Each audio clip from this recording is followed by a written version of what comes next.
귀에 있는 자는 들을지어다.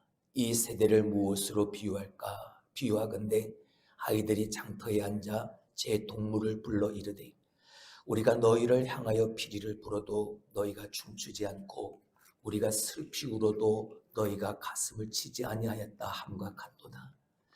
요한이 와서 먹지도 않고 마시지도 아니하며 그들이 말하기를 귀신이 들렸다 하더니 인자는 와서 먹고 마시며 말하기를 보라 먹기를 탐하고 포도주를 즐기는 사람이요 세리와 죄인의 친구로다 하니 지혜는 그 행한 일로 인하여 옳다함을 얻느니라. 2023년 한 해를 보내고 2024년 첫 주일을 맞아서 하나님의 은혜 가운데 예배할 수 있음이 하나님의 은혜임을 감사합니다. 그 하나님 앞에 영광을 돌립니다. 따라합시다. 다시 한번 함께 갑시다. 어디를?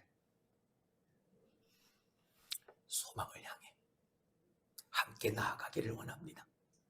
비록 그 소망을 향해 나아가는 길이 평탄치 않은 길이고 어려움이 있고 고통이 있고 지금까지 우리가 겪었던 것보다 훨씬 더 어렵고 힘든 그 거센 풍랑이 몰려온다 할지라도 함께 웃고 함께 울고 함께 손에 손잡고 그 길을 우리의 믿음의 발로 걸어서 내 그 믿음의 발자국이 밟히는 곳마다 홍해가 갈라지는 역사가 여리고성이 무너지는 역사가 요단강이 마르는 역사가 약속의 땅을 차지하는 역사가 우리가 믿음으로 함께 밟아가는 그 삶의 여정 가운데 나타나기를 주님의 이름으로 축원합니다. 할렐루야. 한 번 더 따라하시죠. 함께 갑시다. 나보고 말고 옆에 분들 보시면서 함께 갑시다. 함께 갑시다. 지난 한 주간 어떻게 보내셨습니까? 신년 첫 주일을 받아서 교회는 신년 특별 새벽 기도회로 예수님처럼 예배하자라는 제목을 가지고 저 밑에 지하 예배실에서 일주일 동안 특별 새벽 기도회를 가졌습니다. 모르겠습니다. 하지만 하나님이 제게 주신 그 말씀의 은혜를 가지고 다시 한번 내가 예배자로서 하나님을 예배하는 예배자로서 내가 바로 서 있는가? 인간으로서 하나님을 예배하는 예배자로 사셨던 예수님처럼 나는 오늘 그렇게 예배하고 살고 있는가? 다시 한번 나를 되돌아보는 귀한 시간을 가질 수 있었습니다.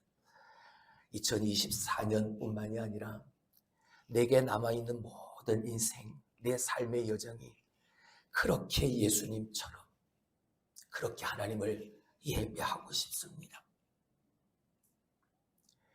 사랑하는 성도 여러분, 사람들의 생각은 다 다릅니다. 다 다른 사람들의 생각들이 모여있는 곳이 공동체죠. 우리 교회도 마찬가지입니다. 생각이 다르고 그 생각에 따른 행동이 다 다를 수 있습니다.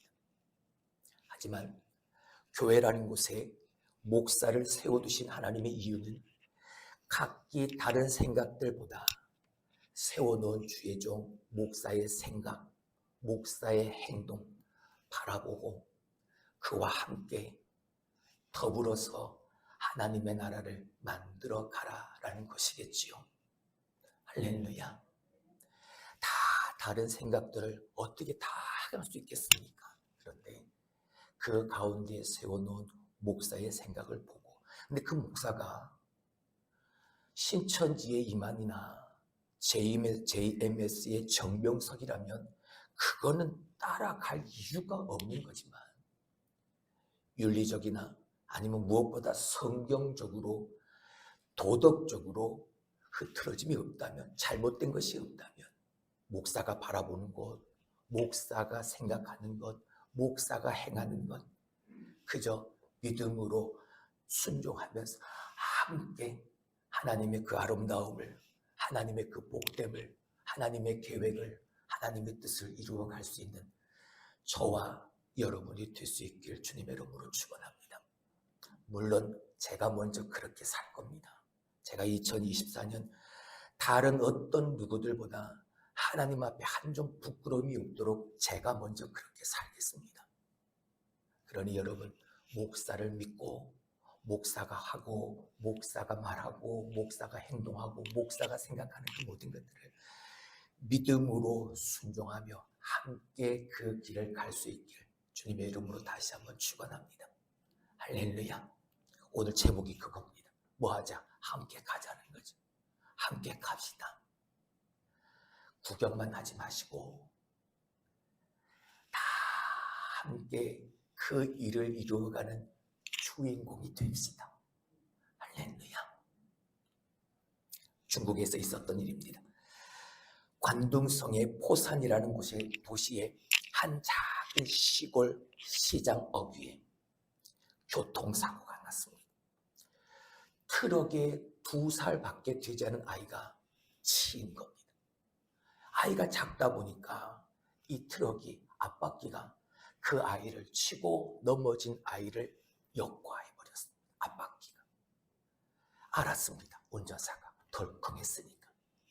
근데 잠깐 멈칫하더니 내릴 줄 알았는데 내리지 않고 도망을 가는. 앞바퀴가 넘어가서 아이가 앞바퀴 뒷바퀴에 걸려 있다 보니까 트럭이 다시 앞으로 가니 이 아이는 한 번도 바퀴에 역과되어질 수밖에 없었죠. 네, 이 사고 나는 현장을 주변에 있는 시장을 가기 위해 있던 사람들 18명이 그 사고 현장을 목격하고 있었습니다. 아이가 트럭에 치여서 2번이나 역과하여 아이가 그 길바닥에 쓰러져 있는데 지나가던 18명은 아무도 그 아이를 도우려 하지 않고 있었습니다. 그러는 사이 7분이라는 시간이 흘렀습니다. 또 한 대의 화물차가 오더니 이 아이를 보지 못하고 한 번 더 이 아이를 넘어 역과해서 지나가. 한참이 지난 후에 폐지를 줍고 있던 한 여성이 이 넘어진 이 교통사고를 2번이나 당한 이 어린아이를 그 길거리에서 안아다가 차가 지나지 않는 곳으로 안전한 곳으로 데려다 눕힙니다. 그리고 이 아이의 부모님을 찾아다니기 시작합니다. 병원으로 옮겨진 이 아이는 결국 8일 만에 죽고 말았다고 합니다. 너무나도 충격적인 사건입니다. 18명이나 그 자리에서 보고 있었는데 어느 누구 하나 그 사고 현장에서 그 사고를 막지 못했고 그 사고 위에 또 한 번의 사고를 저지하지 못했습니다. 누워있는 그 아이를 안전하게 피신시키지 않은 충격적인 사건. 남의 일에 관여하지 말라라는 중국인들만이 가지고 있는 그들만의 특별한 사고 방식 때문이었습니다. 주변에 있는 어려운 사람을 도려다가 오히려 내가 더 곤란한 일을 당하기 쉬우니까 아예 그런 일이 발생하지 않도록 남의 일에 신경 쓰지 말라. 이게 저 중국 사람들이 가지고 있는 사고 방식 중에 하나라고 합니다. 또 다른 중국의 한 성에 26살 된 청년이 길가에 쓰러진 할머니를 부축해서 병원에 옮겨드렸습니다. 근데 그 병원에 옮겨진 이 할머니가 이 26살 청년을 고발해버렸습니다. 이 청년의 차에 내가 치였다고. 본 사람이 아무도 없습니다. 그저 이 넘어진 이 할머니의 말만이 유일한 목격담입니다. 증언입니다. 결국 재판부는 이 청년에게 4만 5천 위안, 우리나라 돈으로 830만 원을 배상하라는 판결을 내리게 되었습니다. 중국의 노동자가 벌 수 있는 금액이 정확하게 얼마인지 모르지만 약 60위안이라고 한다면 이 4만 5천 위안이라는 이 금액은 이 청년이 2년 동안 꼬박 벌어서 단 한 푼도 쓰지 않고 모아야 하는 금액이 바로 4만 5천 위안입니다. 좋은 일 하려다가 오히려 큰 피해를 보고 말았지. 한 달 전에 있었던 일입니다. 우리 교회 앞에서도 그런 일이 있었습니다. 앞에 사시는 한 분이 넘어지셨습니다. 넘어져서 머리를 다치셨죠. 근데 지나가는 많은 사람들 걱정하고 염려되어져서 119를 부릅니다. 그리고 그 119가 떠나자마자 모두가 다 떠나갑니다. 혼자 사시는 거예요. 병원에 가게 되어지면 수속을 밟아야 되는데, 응급실에 가게 되어지면 먼저 수납을 해야 이 치료가 이제 진행이 되어지는데, 혼자 사시는 분이, 그리고 넘어져서 지갑 같은 것도 잊어보니까 아무것도 없는 그분, 어떻게 치료를 받을까? 따라가는 겁니다. 그리고 응급실 수납도 치르고 밤 9시가 넘게까지 그 자리에 있다가 이제 일반 병실로 가는 것을 확인을 하고 병원을 떠나는 거죠. 새 이야기의 차이점이 무엇 같습니까? 그리스도인은 이렇게 살 수 있어야 하는 겁니다. 세 번째의 모습, 물론 힘이 들고 어렵고 고통스럽고 번거롭지만 내가 그리스도인 하나님을 예배하는 사람이라 한다면 적어도 사람들과는 다른, 세상 사람들과는 다른 모습을 보일 수 있는 삶을 살 수 있어야 하는 거예요. 아픔을 알고 고통을 알고 함께 해줄 수 있는 사람, 그 사람이 예수 믿는 우리들이어야 한다는 것이죠. 살아는 있는데 내 육체의 모든 감각이 다 마비되어져 버리면 우리는 그를 무엇이라고 부릅니까? 식물인간이라고 부릅니다. 나 스스로가 뭔가를 할 수가 없습니다. 왜요? 내 모든 육체의 감각이 다 마비되어졌기 때문인 거죠. 심장과 맥박은 뛰는데 아무것도 움직일 수가 없습니다. 언어 능력, 학습 능력, 인지 능력 다 멈춰 있습니다. 살아있지만 죽음과나 마찬가지죠. 성경에서도 자주 언급되는 병이 있습니다. 우리가 한센병이라 문둥병이라 부르는 나병 말이죠. 지금도 그렇지만 이 병은 당시에 굉장히 무서운 병이었습니다. 왜요? 이 나병이 무서운 것은 그 감각을 잃어버리지 않은 병이기 때문입니다. 외부의 자극에 뭔가 고통과 아픔을 느껴야 내가 그것을 하지 않든 피하든 하게 되어질 텐데 어떠한 고통도 아픔도 감각도 느끼지를 못하니까 손가락이 떨어지고 발가락이 떨어져 나가도 모를, 그래서 무서운 병. 요즘에야 이러한 병을 가진 자들이 별로 그렇게 많지는 않죠. 의료 기술도 발달되어졌고 치료도 잘 될 뿐 아니라 예방할 수 있는 여건도 충분히 지금은 조성이 되어졌으니까 네, 육적인 나병이 아니라 영적인 문둥병자가, 영적인 한센병자가 자꾸만 많아지고 있다는 것이 지금 이 시대의 아픔인 겁니다. 무감각해지는 겁니다. 영적으로 무반응을 보이는 겁니다. 살아있지만 죽은 자처럼 말입니다. 오늘 본문의 말씀은 바로 그 내용입니다. 영적 감각을 잃어버린 시대를 향한 주님의 책망의 말씀이 바로 오늘 본문의 말씀이죠.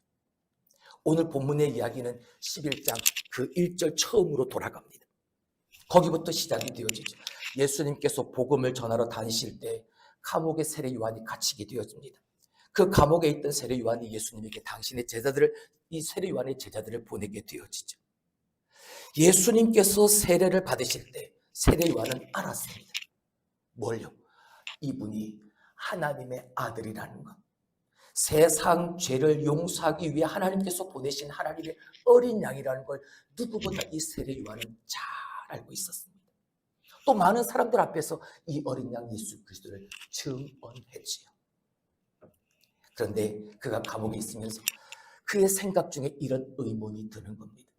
정말 메시아가 맞나? 그래서 그 의구심을 해소하기 위해 다시 한번 이 제자들을 보내게 되어지죠. 당신이 메시아가 맞습니까? 정말 하나님께로 보내시기로 약속한 그분이 맞습니까? 예수님께 묻게 되어집니다. 예수님이 답합니다. 세례 요한에게 가서 너희가 듣고 본 바 그대로를 다 전해주어라. 그리고 나로 인하여 실족하지 않는 자가 복이 있다. 꼭 전해다. 이 말씀은 곧 세례 요한이 예수님에 대해서 이제 더 이상 그 의구심과 의심을 가지지 않기를 바라시는 예수님의 마음이었습니다. 세례 요한의 제자들이 떠나가자 예수님은 이 세례 요한에 대해서 이제 말하기 시작합니다. 세례 요한이 누구냐? 세례 요한은 지금은 감옥에 있으면서 이렇게 제자들을 보내 메시아에 대한 의문과 의심을 가지고는 있지만 세례 요한만한 사람은 없다. 세례 요한은 말라기 선지자가 말씀한 대로 하나님께서 마지막 때에 대하여 보내신 메시아 앞서 보내주시라 약속하신 엘리야다라고 말을 하게 되어지죠. 예수님께서 세례 요한에 대해서 이렇게 말씀하신 분명한 이유가 있습니다. 왜요? 지금 저 감옥에 갇혀있는 세례 요한에 대한 소문 때문이었죠. 내가 잘 알고 있는 사람이었습니다. 내가 정말 따르는 사람이었습니다. 누구세요? 이렇게 되어져 버리는. 그 사람이 누구였는지, 그 사람이 어떤 일을 다 까먹어버리는. 무엇 때문에? 거짓된 소문 때문에 말입니다. 사람들의 마음이 달라졌습니다. 여러분, 이들의 마음이 달라진 이유가 무엇입니까? 그들은 누구였습니까? 세례 요한은 어떤 사람이었습니까? 세례 요한이 광야에서 말씀을 선포할 때, 그리고 세례를 베풀 때, 야, 저 세례 요한이야말로 메시아일 것 같으다라고 여겼던 사람입니다. 많은 사람들로부터 지지를 받았던 사람이죠.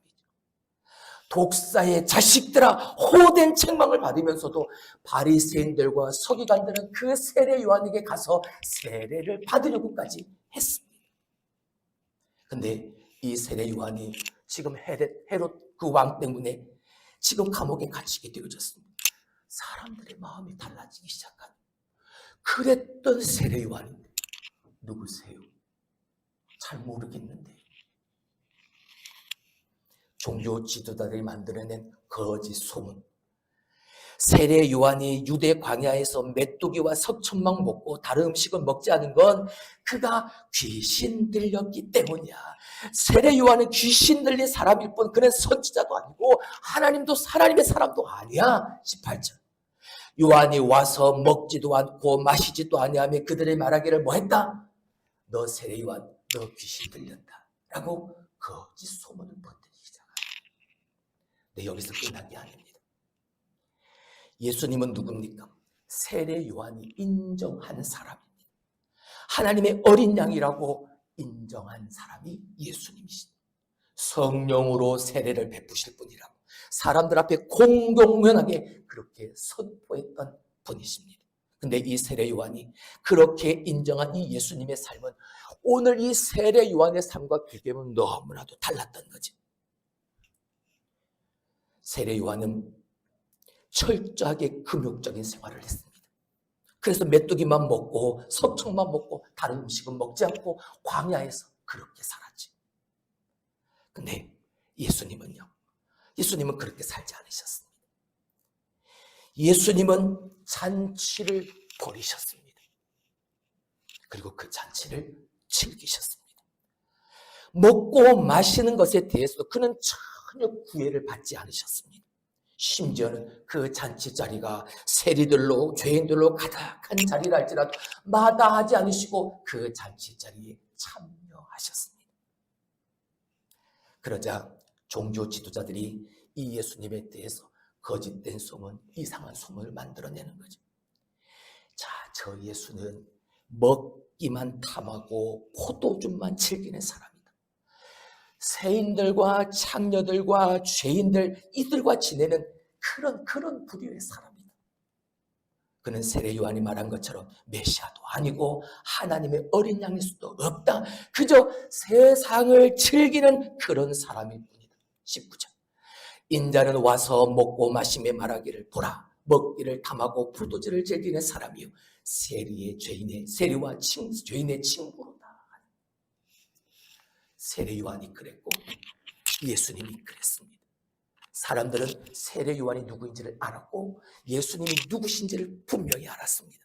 근데 어느 순간 그들은 세례 요한이 누구인지 예수님이 누구인지 다 잊어버립니다. 상황 때문에, 환경 때문에, 사람들의 말 때문에, 거짓된 소문 때문에 내가 그렇게 따르고 추종하고 그렇게 섬겼던 세례 요한을, 예수님을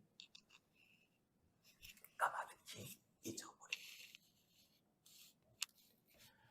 예수님께서 이런 소문이 나돈다는 사실을 모를 리가 없습니다.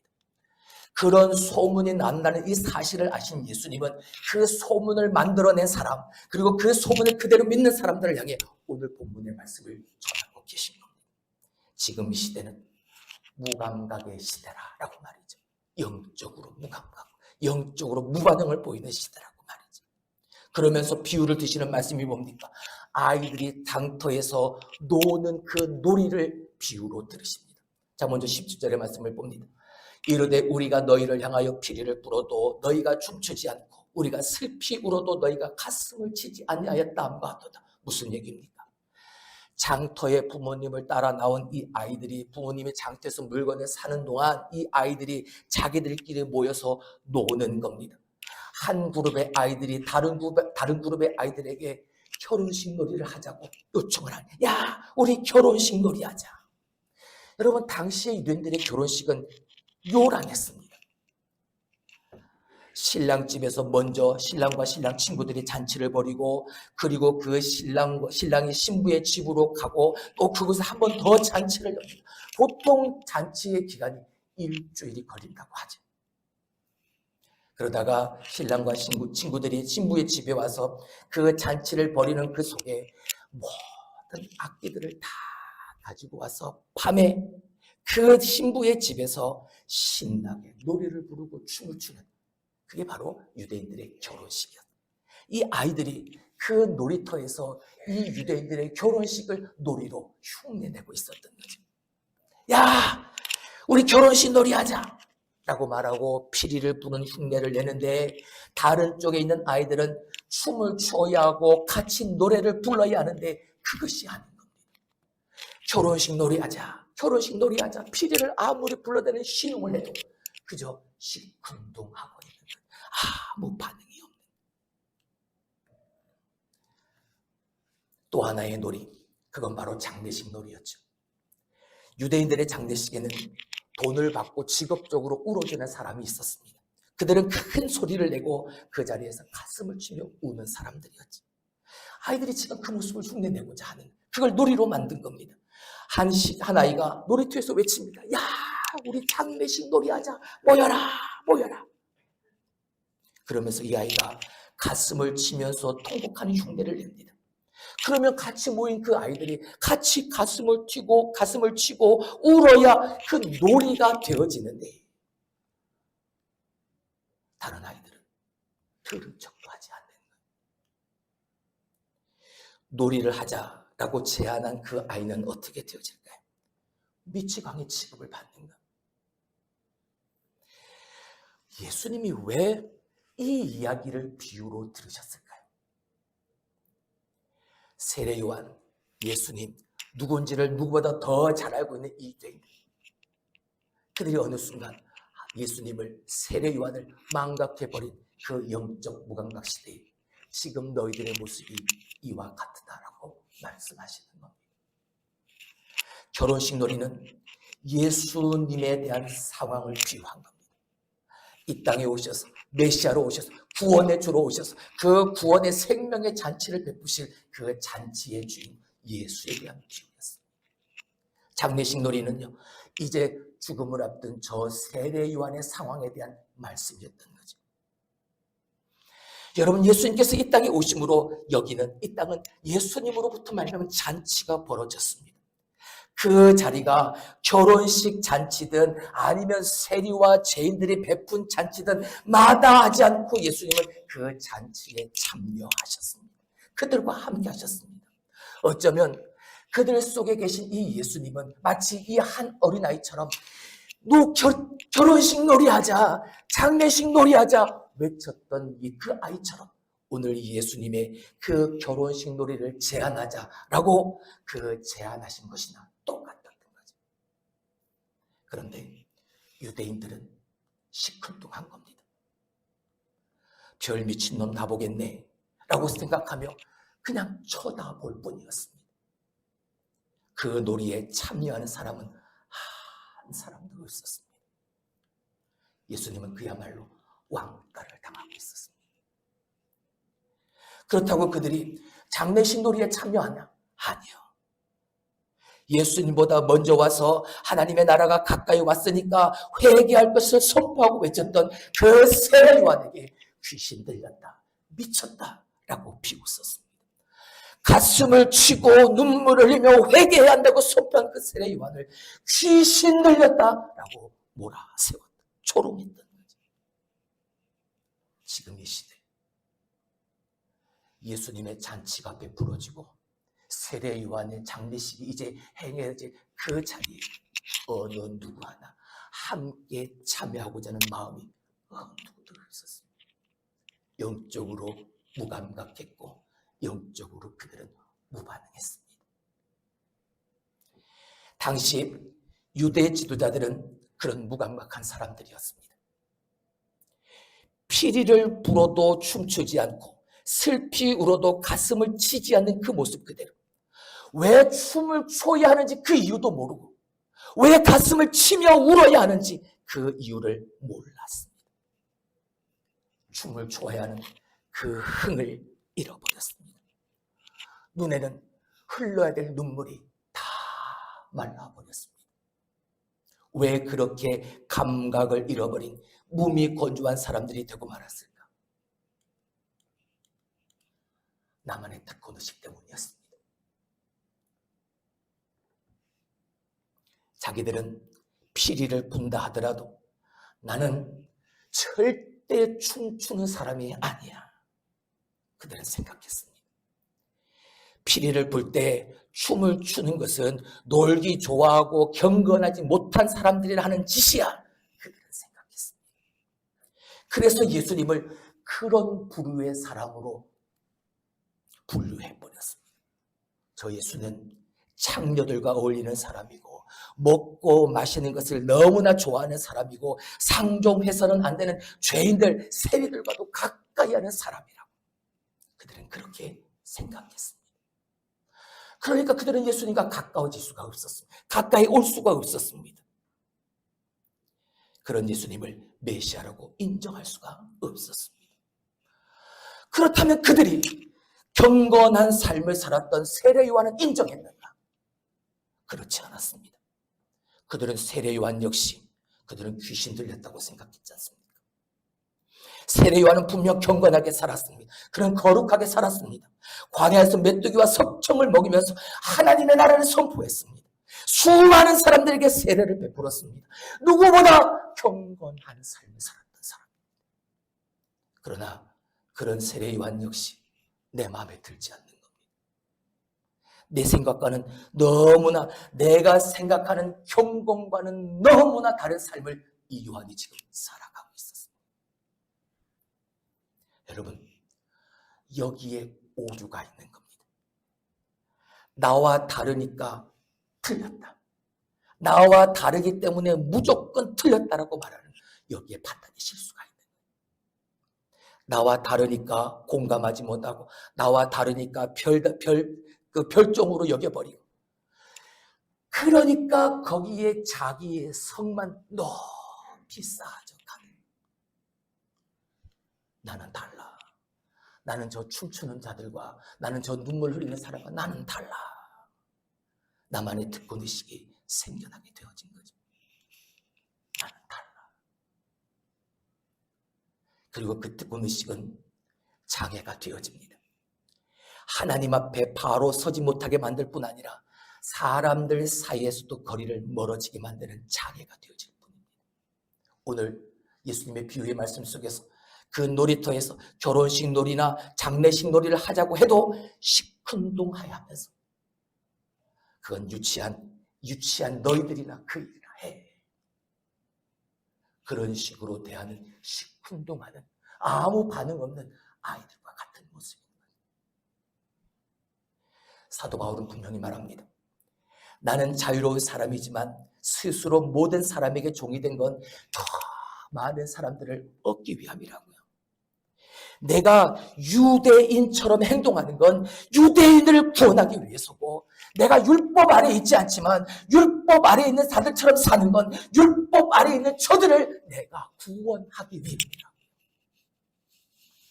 그리스도 안에서 강한 자지만 내가 약한 자처럼 사는 것은 저 약한 자들을 내가 얻기 위함이라고. 사도 바울은 분명 자신이 가야 될 길이 있었습니다. 그리고 자신이 지금 누리고 있는 말할 수 없는 하나님의 은혜가 그의 삶에 있었습니다. 그럼에도 불구하고 더 많은 사람이 구원을 얻기 위해서 그는 때로 내가 생각하고 내가 바라고 내가 가야 하는 그 길을 포기하기도 하고 전혀 다른 모습으로 그는 살기도 했습니다. 왜요? 더 많은 사람들을 얻기 위해서요. 사도 바울은 그것이 진정한 그리스도 안에서의 자유로움이라고 그는 외치고 있는 겁니다. 어쩌면 이것이 바로 우리의 신앙생활하는 우리의 사고여야 하고 우리의 삶이어야 합니다. 나와 다르다고 멀리하는 것이 아니라 다르지만 그들을 품기 위해서 그들의 모습으로 다가설 수 있는 이 모습 말이죠. 여기에는 특권의식은 없습니다. 그저 그들을 사랑하는 마음만이 가득할 뿐이죠. 사랑하는 마음이 없기 때문에 무관심한 것이고 무관심하니까 무감각해질 수밖에 없는 겁니다. 사랑하는 성도 여러분, 우리는 또 한 번의 새해를 맞이했습니다.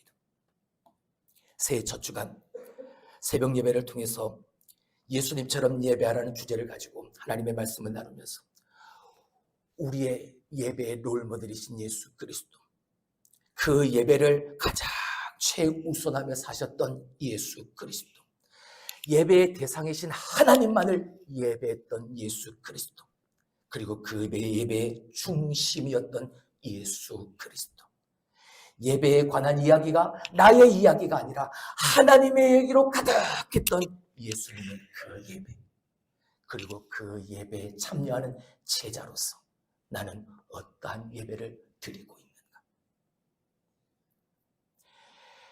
정말 하나님이 기뻐하시는 예배자의 모습으로 하나님 앞에 서 있는가? 아니면 저 북이스라엘의 사마리아 사람들처럼 그저 내가 기쁘고 내가 원하고 내가 바라는 것만을 위해서 형식적으로 낙헌제와 수은제를 드리는 척하고 있지는 않습니다. 오늘 나는 예배 속에 온통 내 이야기로만 가득 채운 채 하나님의 이야기는 다 잊어버리고 하나님의 마음, 하나님의 생각, 하나님의 뜻, 하나님의 계획은 다 잊어버리고 그렇게 서 있는 것은 아닌가.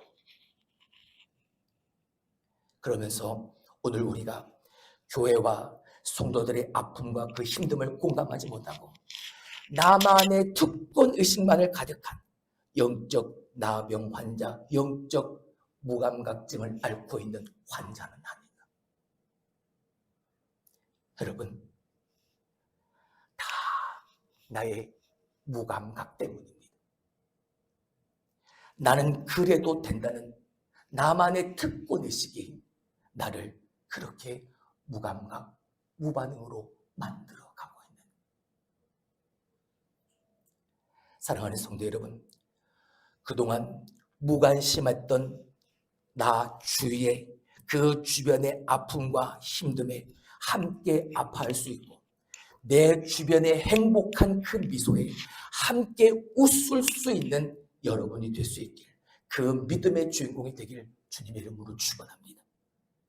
관심은 내 가장 가까운 곳에서부터 시작되어야 합니다.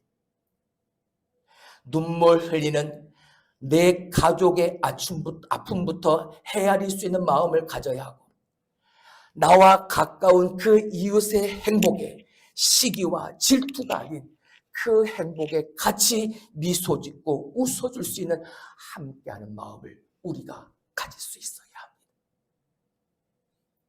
오늘 본문의 말씀은 내 주위에 있는 나와 가까운 사람들에게조차 관심을 갖지 못할 정도로 그렇게 바쁘게 살아가는 오늘 우리의 삶에 너무나도 슬프고 너무나도 아픈 그 단면의 모습을 우리에게 보여주고 있습니다.